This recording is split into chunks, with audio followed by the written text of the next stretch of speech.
Okay, I may have just created your new favorite desktop pet, except it's not a cat or a dog, it's a duck. I'm developing a productivity game where your job is to do the most boring thing possible, feed ducks. It doesn't sound very exciting, but hear me out. I wanted to make a game where boring mechanics felt fun.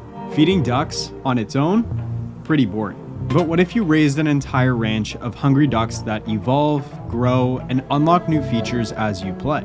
Suddenly, it's less about the seeds and more about the journey. Step 1 was bringing this little guy to life.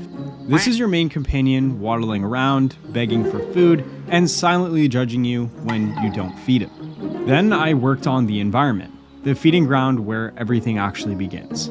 I added in some water for a later fishing mechanic and some soil for farming crops, which again, all of these mechanics we'll go over as we develop the game. But at the end of the day, the heart of the game is the actual feeding mechanic.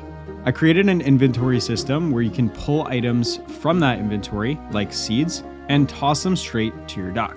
It's simple, it's relaxing, and yes, it is quite addictive watching your ducks eat some digital food and grow up while you get your work done.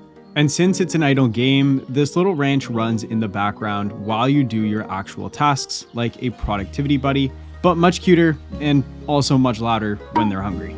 This is just the start.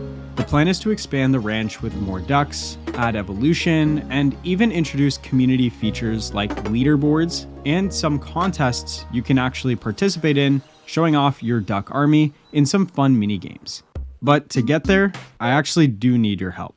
Right now, our Steam page is sitting at around 200 wish lists. Now, that number decides how far we can actually take this project.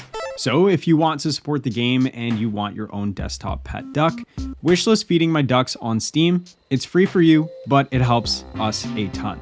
We're still extremely early on in the process and have only really been marketing this game for the last week or two, so I'm actually totally fine with the 200 wishlists, but we need to make sure that we smash this number throughout the process so that when we do release this game in early 2026, we actually have some momentum and maybe can take this game a little bit further than we initially planned. Thank you so much for following along on this journey, and I hope to see you again soon for another development update.